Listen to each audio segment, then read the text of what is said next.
امینیہ T V کے ناظرین السلام علیکم۔ ناظرین، خانہ کعبہ سے تقریباً 20 میٹر دور زمزم کا کنواں دنیا پر پانی کا سب سے پرانا چشمہ قرار دیا جاتا ہے، جس کی عمر لگ بھگ 5000 سال سے زیادہ ہو چکی ہے۔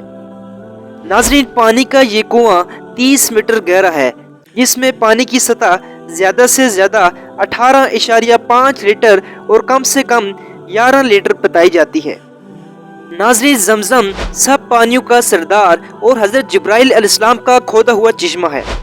زمزم کا پانی میٹھا اور حضرت اسماعیل علیہ السلام کی پیاس بجھانے کے لیے اللہ تعالیٰ نے تقریباً 4000 برس قبل ایک معجزے کی صورت میں مکہ مکرمہ کے ایک ریگستان میں جاری کیا تھا، جو آج تک جاری ہے۔ یہ کنواں وقت کے ساتھ سوکھ گیا تھا۔ نبی کریم صلی اللہ علیہ وسلم کے دادا حضرت ابو مطلب نے اللہ تعالیٰ کے حکم سے دوبارہ کھدوایا، جو آج تک جاری و ساری ہے۔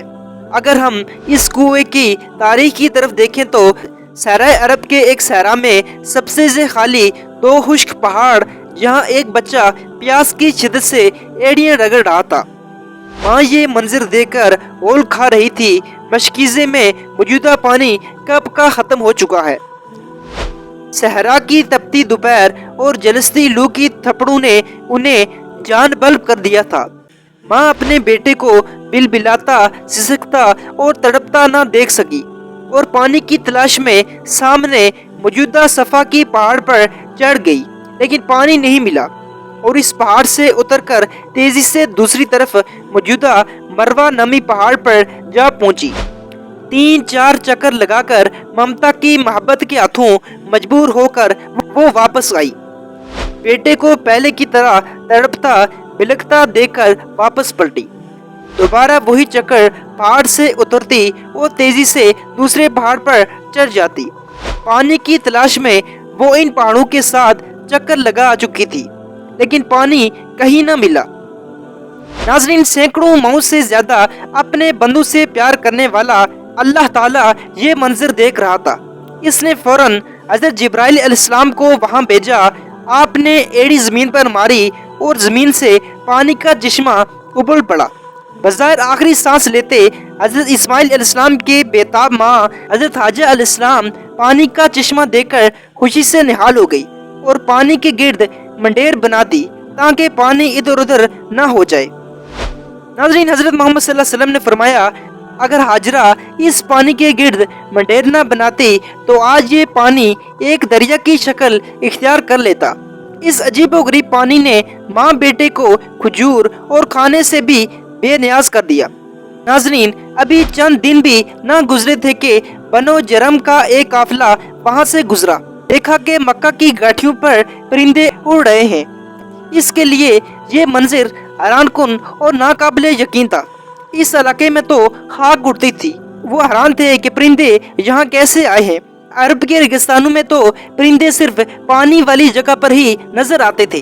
اس جستجو نے انہیں اس گھاٹی کی طرف آنے پر مجبور کر دیا۔ پانی کا چشمہ اور ایک ماں بیٹے کو دیکھ کر وہ حیران رہ گئے۔ حضرت حاجرہ علیہ السلام نے انہیں سارا قصہ سنایا۔ انہوں نے حضرت حاجرہ علیہ السلام سے وہاں بسنے کی اجازت مانگی تو انہوں نے خوشی سے اجازت دے دی۔ ناظرین، سرائے عرب کا یہ بنجر اور ویران ریگستان آباد ہو گیا۔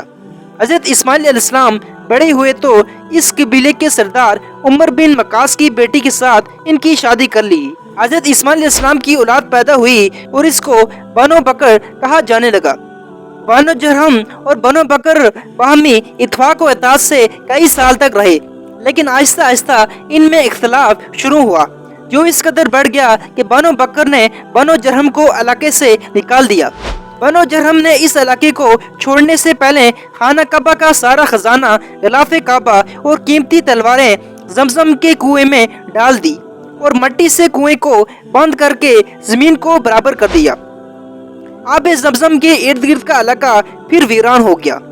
حج کے دنوں میں وہ علاقہ آباد ہوتا، لیکن آب زمزم کا قصہ یاد ماضی ہی بن کر رہ جاتا۔ اس کے بعد کئی برس بیت گئے۔ 6 صدی عیسوی میں خانہ کعبہ کے نگران مطلب بن عبداللہ انتقال کر گئے۔